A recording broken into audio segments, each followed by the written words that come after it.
On this, the 16th day of July, I will be sharing from Proverbs 16, and I will be sharing from the New International Version.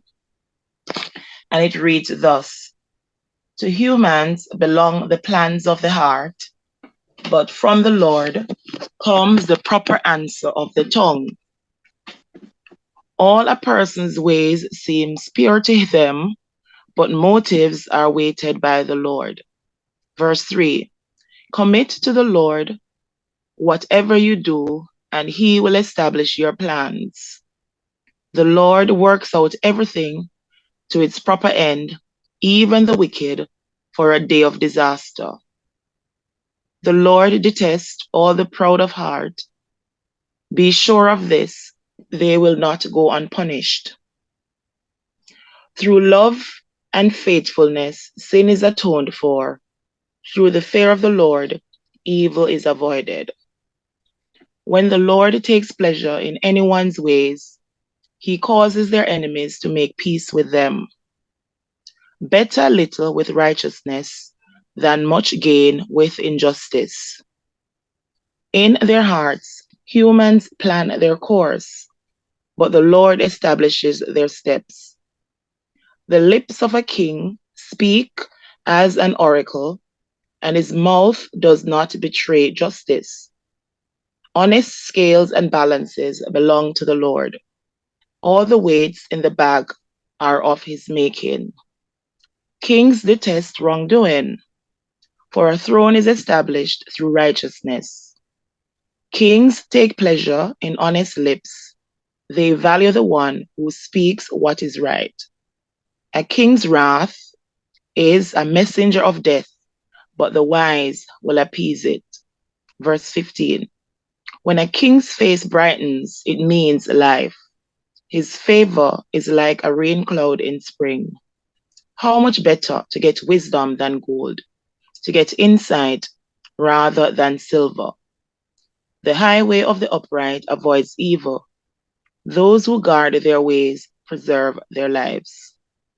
Pride goes before destruction, a haughty spirit before a fall. Better to be lowly in spirit, along with the oppressed, than to share plunder with the proud. Whoever gives heed to instruction prospers, and blessed is the one who trusts in the Lord. The wise in heart are called discerning, and gracious words promote instruction. Prudence is a fountain of life to the prudent, but folly brings punishment to fools. The hearts of the wise make their mouths prudent, and their lips promote instruction. Gracious words are a honeycomb, sweet to the soul and healing to the bones. There is a way that appears to be right, but in the end it leads to death. That's verse 25. The appetite of laborers works for them, their hunger drives them on. A scoundrel plots evil, and on their lips it is like a scorching fire. A perverse person stirs up conflict, and a gossip separates close friends. A violent person entices their neighbor and leads them down a path that is not good. Whoever winks with their eyes is plotting perversity. Whoever pursues their lips is bent on evil. Gray hair, sorry, I just lost my way. Okay, gray hair is a crown of splendor. It is attained in the way of righteousness. Better a patient person than a warrior, one with self-control than one who takes a city. 33 and last. The lot is cast into the lap, but its every decision is from the Lord. Now, there are so many things that we can reflect on from Proverbs 16, but I'm just going to be focusing on two things about committing our plans to God and the fact that how God despises pride. And I just jot down a few things. So we know that human nature can lead to arrogance, where we are prideful to a fault, to the point where sometimes we're actually even ignorant because we believe that um, everything that we're doing is right. So in our eyes, everything is okay, but in the sight of God, it is not okay. No, God despises arrogance. So we know that we all need to humble ourselves, because in verse 5, it says, "The Lord detests all the proud of heart.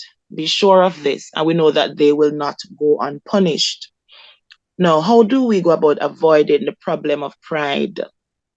Um, Later on, it says that um, to avoid being prideful simply means that we must fear God. But fearing God does not mean being afraid. It simply means having deep reverence and respect. And that will actually lead to obedience. That will actually lead to us um, following God's instructions. Because it says that man actually makes plans, but ultimately it is God who directs our steps, because we know that all inspiration comes from God. So if you really want your plans not to come to naught, then you know that you must commit your plans to the Lord, and He will make your plans a success. Um, Free will is there for everybody. God allows us free will. So we can make the decision to choose intangible things such as wisdom and getting understanding. Because if we remember Solomon asking for these things, so we can actually choose to get these intangible things over the material wealth of the world, the silver and gold, as they mentioned in the reading. However, for us to choose those intangible things over those material things, it requires humility. So we all need to humble ourselves before God. Um, because we know, as we said earlier, that the wicked will not go unpunished. However, we need to remember that God offers mercy, right? Though it is undeserved, He offers us mercy, and He also offers us forgiveness from sin. And if I were to just scroll down to verse 20, it says, "Whoever gives heed to instructions prosper, and blessed is the one who trusts in the Lord." And if we were reading in the King James Version, it says, um, "He that handleth a matter wisely shall find good, and who so trusted in the Lord, happy is he." So we know that happy is the man who actually puts his trust in the Lord. And because we know that God's words are true, and we can trust what He says, and whatever He promises, He fulfills. Then, if we know that when we trust in God, we will get happiness. We know that He offers us mercy, though we're undeserving of it. He offers us forgiveness from sin. He offers us success when we commit our ways and we commit our plans to Him. Then what more can we ask for? Right? So all inspiration comes from God. But in order for us to reap the success, we need to put away pride. We need to be humble.